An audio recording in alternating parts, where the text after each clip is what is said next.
قرآن میں قصاص کا ایک قانون بیان ہوا ہے، قرآن میں بیان ہوا ہے۔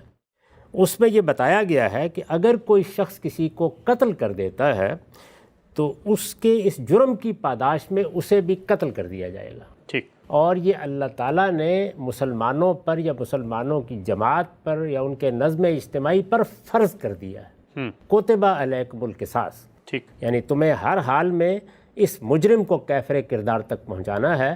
اس میں رعایت کس اصول پر ملتی ہے وہ آگے بیان کیا گیا ہے۔ تو میں پہلے آپ کے سامنے قرآن کا وہ حکم رکھتا ہوں، یعنی قصاص کے بارے میں قرآن کا حکم۔ یہ آپ جانتے ہیں کہ یہ سورہ بقرہ میں بیان ہوا۔ یہ آیت 179 ہے۔ ارشاد فرمایا ہے یا ایھا الذین آمنوا کتب علیکم القصاص فی القتلی الحر بالحر والعبد بالعبد والانثی بالانثی فمن عفی لہ من اخیہ شیء فاتباع بالمعروف واداء الیہ باحسان ذالک تخفیف من ربکم ورحمہ فمن اعتدی بعد ذالک فلہ عذاب علیم وَلَكُمْ فِي الْقِصَاصِ حَيَاةٌ يَا أُولِي الْأَلْبَابِ لَعَلَّكُمْ تَتَّقُونَ۔ ترجمہ ہے، ایمان والو، تم میں جو لوگ قتل کر دیے جائیں ان کے مقدموں میں قصاص تم پر فرض کیا گیا ہے، یعنی بدلہ لینا، قاتل کو قتل کر دینا تم پر فرض کیا گیا ہے۔ اس طرح کہ قاتل آزاد ہو تو اس کے بدلے میں وہی آزاد، غلام ہو تو اس کے بدلے میں وہی غلام، عورت ہو تو اس کے بدلے میں وہی عورت۔ پھر جس کے لیے اس کے بھائی کی طرف سے کچھ رعایت کی جائے تو تم اس کو قبول کر سکتے ہو، لیکن یہ قبول کر لی جائے تو دستور کے مطابق اس کی پیروی کی جائے گی، اور جو کچھ بھی خوں بہا ہو وہ خوبی کے ساتھ اسے ادا کر دیا جائے گا۔ یہ تمہارے پروردگار کی طرف سے ایک قسم کی رعایت اور تم پر اس کی عنایت ہے۔ پھر اس کے بعد جو زیادتی کرے تو اس کے لیے قیامت میں دردناک سزا ہے، اور تمہارے لیے قصاص میں زندگی ہے عقل والو، تاکہ تم حدود الہی کی پابندی کرتے رہو۔ ٹھیک۔ یہ جس طرح کہ میں نے عرض کیا سورہ بقرہ کی آیت ہے، اس میں یہ بتایا گیا ہے کہ قصاص فرض کیا گیا ہے۔ جب بھی کوئی قتل ہو جائے گا اس کا بدلہ لیا جائے گا، اور اس میں کوئی فرق نہیں کیا جائے گا، یعنی عورت ہے، مرد ہے، غلام ہے، آزاد ہے، جو بھی ہے اس کے بدلے میں قصاص کا یہ قانون اللہ کا قانون ہے، اس کی پابندی کی جائے گی۔ ٹھیک۔ یہ قانون اللہ تعالیٰ نے بیان کر دیا، یہ قانون قرآن میں ثبت ہے، یہی قانون ہے جس پر مسلمان قیامت تک عمل کرنے کے پابند ہیں۔ ٹھیک۔ اب اس کے بعد دیکھیے کہ کیا آپ اس کے تحت کسی کو رعایت دے سکتے ہیں؟ تو وہ رعایت کا قانون بیان کر دیا گیا ہے، یعنی اس کے لیے ضروری ہے کہ ایک طرف مسلمانوں کا نظم اجتماعی تیار ہو جائے کہ وہ رعایت قبول کر لے گا، یہی بات کہی گئی ہے وہاں پہ، اور دوسری جانب مقتول کے ورثہ اس کے لیے راضی ہو جائے۔ ٹھیک۔ تو قرآن کا پورا قانون یہ ہے۔ پھر دیت پر معاملہ ہو جائے گا، پھر خون بہا ادا کر دیا جائے گا، گویا رعایت اس میں ایک قاعدے کے مطابق مل رہی ہے۔ اب ذرا اپنے ملک میں آ جائیے، یہ قانون ہمارے یہاں بھی نافذ ہے، ہم نے اس کو اللہ کے قانون کی حیثیت سے قصاص اور دیت کے قانون کے طور پر نافذ کر رکھا ہے۔ ٹھیک۔ یہ بہت سے دوسرے مسلمان ملکوں میں بھی نافذ ہے۔ اس قانون پر قیامت تک عمل ہونا ہے، مسلمان پابند ہیں کہ اس پر عمل کریں۔ اب جو ہمارے ہاں قومی ریاستیں ہیں، یہ آپ جانتے ہیں کہ ان میں غیر مسلم بھی رہتے ہیں۔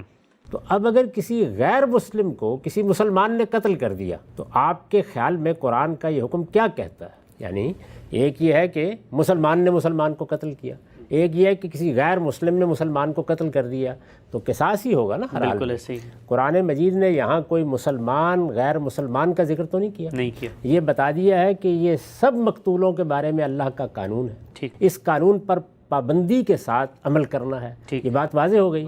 لیکن آپ مجھے یہ بتائیے، میں یہ پوچھ رہا ہوں کہ آپ کی فکر کیا کہتی ہے، آپ کا سوچنے کا انداز کیا اس بات کی اجازت دیتا ہے؟ وہی بات جس پر ہم اس سے پہلے گفتگو کر چکے کہ عقلی مقدمات کیا یہ تقاضا کرتے ہیں کہ اگر ایک شخص ہے اور وہ شخص غیر مسلم ہے، وہ مسیحی تھا، وہ بدھ تھا، اس نے کسی مسلمان کو قتل کر دیا، تو آپ کہتے ہیں کہ اس کو بھی قتل کیا جائے گا، لیکن مسلمان نے اس کو قتل کر دیا۔ تو اب کیا قرآن مجید کے یہ الفاظ عقل عام اس بات کی اجازت دیتی ہے کہ آپ یہ کہیں کہ ہم تو کسی مسلمان کو اس کے بدلے میں قتل نہیں کریں گے؟ اچھا۔ اب ہم صرف خون بہا ادا کریں گے۔ نہ ضمیر اس کو قبول کرتا ہے، نہ دنیا اس کو قبول کرتی ہے، نہ اس کی بنیاد پر آپ ایک لفظ منہ سے نکال سکتے ہیں۔ جب آپ یہ بات کہیں گے تو اس کا مطلب کیا ہوگا؟ اس کا مطلب یہ ہے کہ آپ جان، یعنی انسان کی جان، اس کے بارے میں مذہب کی بنیاد پر تفریق کر رہے ہیں۔ یہی ہوگا نا؟ بالکل یہی ہے۔ تو ہمارے ہاں اس کی کوئی گنجائش نہیں ہے۔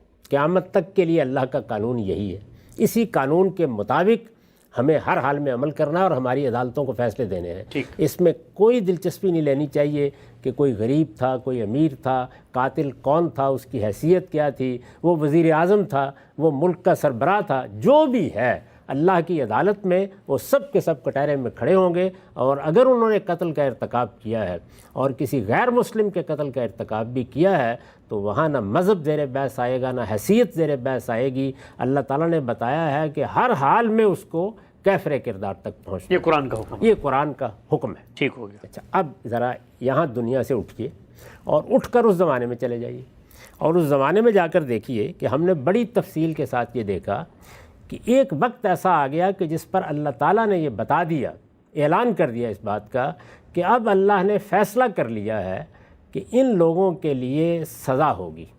کن لوگوں کے لیے؟ رسول اللہ کے اولین مخاطبین کے۔ ٹھیک۔ وہ سزا جو سورہ توبہ میں ہم نے پڑھی، تو اس کا اعلان کب کیا گیا تھا؟ 8 ہجری میں۔ ہم اس کی پوری تاریخ سنا چکے ہیں جی۔ اور یہ بتا دیا گیا تھا کہ اس کے بعد اب پے در پے کچھ اقدامات ہوں گے، ان کو مغلوب کیا جائے گا، اللہ تعالیٰ اخضاع کریں گے، یہ ذلت کے ساتھ سرنگوں ہو جائیں گے، اور اس کے بعد پھر حج اکبر کا موقع آئے گا۔ اس موقع کے اوپر 50 دن کی مہلت دی جائے گی، اور جب 50 دن کی مہلت ختم ہوگی تو ان کے اوپر موت کی سزا نافذ کر دی جائے گی۔ ٹھیک ہو گیا۔ یہ کوئی 1.5 سال کا عرصہ ہے جو اس میں گزرنا ہے۔ اس میں ان لوگوں کے لیے یہ اعلان ہو چکا ہے۔ اب یہ دیکھیے کہ کوئی مسلمان کسی کافر کو قتل کر دیتا ہے اس دوران میں، یعنی ان لوگوں کے لیے موت کی سزا اللہ تعالیٰ کی طرف سے بیان ہو گئی ہے۔ یہ بتا دیا ہے کہ یہ منکرین ہے، مہلت البتہ دی گئی ہے، اور مہلت کے بعد اس سزا کا نفاذ ہونا ہے۔ ٹھیک۔ یہ بالکل صحیح ہے کہ اس کو قتل نہیں کرنا چاہیے، مہلت دی اسی لیے، لیکن اس نے قتل کر دیا۔ کوئی جھگڑا ہوا، کوئی اس طرح کا معاملہ ہوا، ایک کافر کو، یعنی وہ کون سا کافر؟ وہ جس نے اللہ کے پیغمبر کا اس کے ہوتے ہوئے اس کے ہین حیات انکار کیا ہے۔ ٹھیک۔ وہ جن لوگوں کے لیے اللہ تعالیٰ موت کی سزا بیان فرما رہے ہیں، ٹھیک، اس طرح کے کسی شخص نے اس موقع کے اوپر کوئی بات کی، کوئی جھگڑا ہوا، کوئی اور معاملہ ہوا، یا محض اس کے کفر کی پاداشی میں، کیونکہ آپس میں تلخیاں بھی ہو جاتی تھیں، کسی مسلمان نے قتل کر دیا، تو اب آپ یہ بتائیے کہ عقل کیا کہتی ہے کہ اس مسلمان کو قتل کر دیا جائے؟ نہیں۔ یعنی یہ دیکھیے، یہ وہ فقہ ہے، فقہ کیسے بنتی ہے۔ یعنی اب صورتحال یہ ہے کہ اللہ تعالیٰ کا قانون موجود ہے، لیکن ایک خصوصی صورتحال ہے۔ یہ وہی بات ہے جس کی طرف میں نے اشارہ کیا تھا کہ فقہ کیسے بنتی ہے۔ یعنی ہمیں ایک قانون دیا جاتا ہے، اس کی ایک حقیقت ہوتی ہے، اللہ کا ایک حکم ہے، ہم دیکھتے ہیں وہی حقیقت اس جگہ بھی پائی جاتی ہے، ایک نئی صورت میں بھی پائی جاتی ہے۔ جیسے ابھی پچھلے دنوں سور کا دل لگانے پر بحث ہوئی، ٹھیک، تو اس میں یہ سوال پیدا ہو گیا کہ اللہ کا حکم کیا وہاں بھی پہنچے گا؟ تو ہم نے فقہی طور پر ایک رائے قائم کی، تو یہ کیا ہے؟ حکم کی توسیع۔ یہی صورتحال یہ ہے کہ کیا وہ چیز جس کی بنیاد پر اللہ تعالیٰ نے انسانی جان کی یہ حرمت بیان کی ہے کہ اس کے خلاف اقدام کیا جائے گا، تو کسی شخص کی حیثیت نہیں دیکھی جائے گی، مذہب نہیں دیکھا جائے گا، قصاص لیا جائے گا، کیا اس شخص سے متعلق بھی ہے یہ قانون؟ نہیں۔ تو عقل کہتی ہے کہ نہیں ہونا چاہیے۔ بالکل ٹھیک۔ یعنی اس موقع کے اوپر جب کہ سزا کا اعلان ہو چکا ہے، جب کہ یہ بتایا جا چکا ہے، اصلاً تو ان لوگوں کو ہجرت سے پہلے ایمان لانا تھا، اصلاً تو یہ ہجرت کے بعد سزا کے مستحق ہو گئے تھے۔ یاد کیجئے کہ ہم بڑی تفصیل کے ساتھ یہ دیکھ چکے ہیں کہ اللہ تعالیٰ نے ان کو مہلت ان مسلمانوں کے صدقے میں دی کہ جو ان کے ہاں ایمان لا چکے ہوئے تھے۔ بڑی تفصیلی گفتگو ہم کر چکے ہیں۔ تو یہ حقیقت میں ایک مہلت، ایک رعایت کے مرحلے سے گزر رہے تھے، اصلاً یہ موت کے مستحق ہو چکے ہوئے، مباح الدم ہے، یعنی مباح الدم تھے۔ رسالت میں آپ صلی اللہ علیہ وسلم کا انکار کر دینے کے نتیجے میں اگر اس کے فوراً بعد عذاب آ جاتا، جس طرح کے قوموں پر آتا رہا ہے، تو یہ بالکل درست ہوتا منکرین کے لیے۔ اللہ نے اس کو روکا۔ کیوں روکا؟ ہم بڑی تفصیل سے بتا چکے ہیں کہ ان اہل ایمان کے لیے روکا جن کے دل ایمان کی طرف مائل ہو چکے تھے یا وہ ایمان لا چکے تھے۔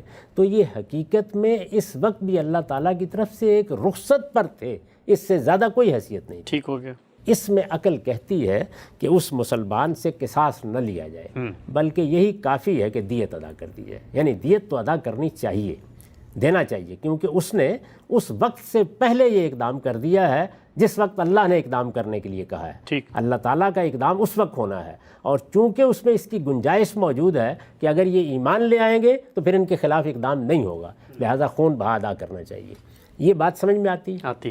یعنی فقہی لحاظ سے معلوم ہوتا ہے کہ ایک معقول بات ہے. بالکل. یہی بات تھی جو رسالت مآب صلی اللہ علیہ وسلم نے بیان فرمائی. اچھا. یعنی میں نے عرض کیا کہ حدیثوں میں کیا چیز ہوتی ہے؟ شریعت نہیں ہوتی، فقہ النبی ہوتی ہے.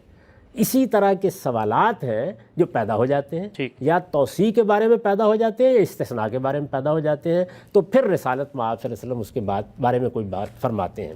تو یہ روایت بھی آپ سن لیجئے، اس میں کیا بیان فرمایا گیا ہے. یہ ترمذی ہے، اس میں ایک پورا باب ہے. اس باب کا عنوان ہے ما جا لا یقتل مسلم بکافر. یعنی اس میں وہ روایتیں لائی جائیں گی جس میں یہ بیان کیا گیا ہے کہ کسی مسلمان کو کافر کے بدلے میں قتل نہیں کیا جائے گا. اور یہ روایت جو میں پڑھ رہا ہوں یہ 1412 ہے، یعنی اس کا رقم یہ ہے. یہ ابو جحیفہ کی روایت ہے. وہ کہتے ہیں قلت لعلی یا امیر المومنین، میں نے علی رضی اللہ عنہ سے کہا کہ امیر المومنین حال عندکم سوداء فی بیضاء لیس فی کتاب اللہ. اللہ کی کتاب تو میرے پاس بھی ہے، آپ کے پاس بھی ہے، آپ کے پاس کیا کوئی تحریر ایسی بھی ہے جس میں کوئی بات لکھی ہوئی ہے وہ ہمارے لیے اللہ کی ہدایت ہے اور وہ کتاب اللہ میں نہیں ہے؟ ٹھیک. یہ کہتے ہیں میں نے سوال کیا. اس میں عربیت کا اسلوب بہت عمدہ ہے. حال عندکم سوداء فی بیضاء، یعنی چونکہ صاف یا سفید کاغذ پر تحریر لکھی جاتی ہے اور وہ سیاہ ہوتی ہے، تو انہوں نے جو الفاظ استعمال کیے ہیں وہ یہ ہے کیا آپ کے پاس سفید میں کوئی سیاہ ہے، یعنی کوئی تحریر ہے آپ کے پاس، ایسی کوئی لکھی ہوئی چیز ہے؟ قال لا، سیدنا علی نے کہا کہ نہیں، میرے پاس ایسی کوئی چیز نہیں. والذی فلق الحب و برأ النسمہ، اس پروردگار یا اس ذات کی قسم جس نے دانے کو پھاڑا اور جس نے روحوں کو وجود بخشا، ما علمتہ الا فہما یؤتیہ اللہ رجل فی القرآن و ما فی الصحیفہ.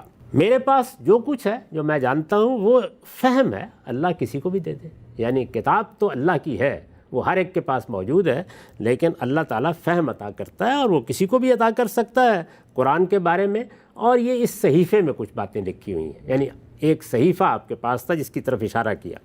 قال قلت وما فی الصحیفہ. اب ظاہر ہے کہ پہلی بات تو انہوں نے واضح کر دی کہ قرآن مجید کا فہم ہے، اس میں کوئی رائے دے سکتا ہوں، کوئی دوسرا بھی دے سکتا ہے. تو انہوں نے کہا کہ یہ جو صحیفے کی آپ نے بات کی اس میں کیا ہے؟ قال، انہوں نے جواب میں کہا فیہا العقل و فقاق الاسیر وَأَلَّا يُقْتَلَ مُؤْمِنٌ بِکافر.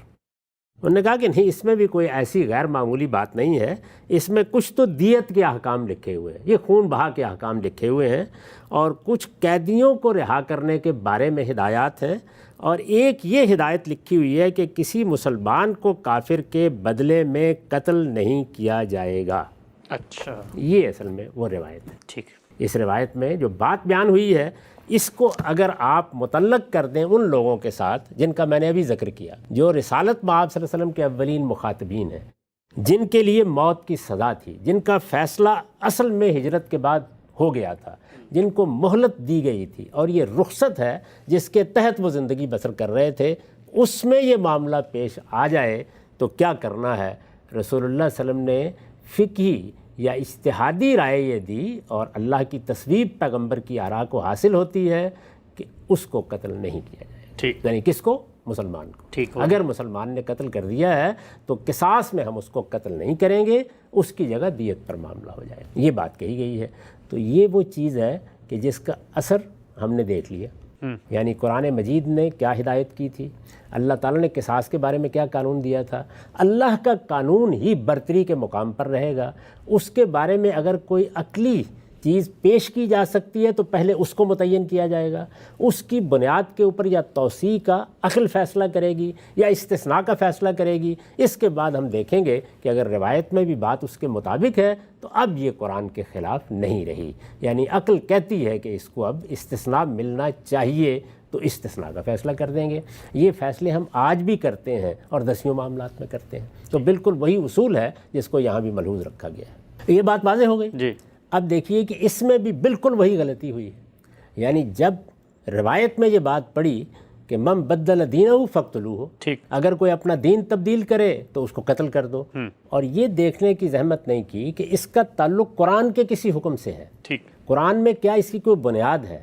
کیا کوئی اصل قطعی ہے جس کی بنیاد پر اس کو قبول کرنا چاہیے؟ کیونکہ بات قرآن مجید کی صریح نصوص کے خلاف تھی۔ ٹھیک، جب اللہ پروردگار عالم یہ اعلان کر رہا ہے تو مجھے کیسے حق ہو سکتا ہے کہ میں لوگوں کے کفر و ایمان کے فیصلے کروں؟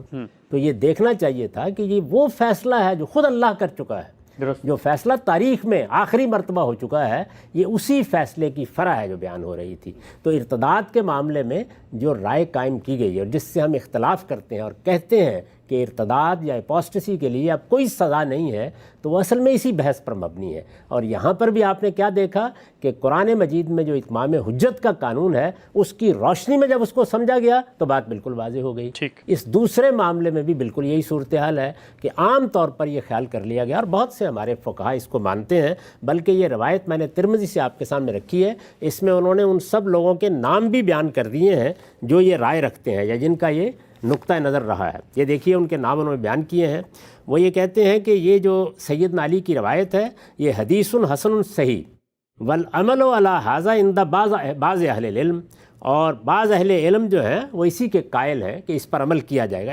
اس طرح معاملہ نہیں ہے کہ یہاں سب کے سب ایک رائے قائم کر رہے ہوئے ہیں، لیکن بہت سے فقہا ہیں اور یہ بیان کرتے ہیں وہ ہوا قول سفیان الثوری و مالک ابن انس و شافعی و احمد و اسحاق، اور ان سب نے یہ کہا ہے قالوا لا یقتل مومن بکافر۔ تو یہ گویا انہوں نے علماء کی رائے بیان کر دی۔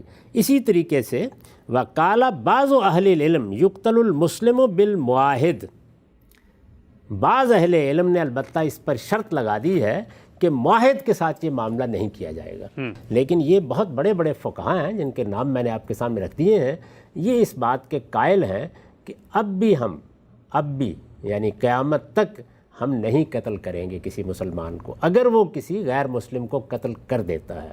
تو میں نے عرض کیا کہ یہ قرآن کے بالکل خلاف ہے۔ قرآن مجید نے قصاص کا قانون دیا ہے، اس پر عمل ہوگا، اس میں مذہب کی بنیاد پر، کسی شخص کی حیثیت کی بنیاد پر کوئی فرق نہیں کیا جائے گا۔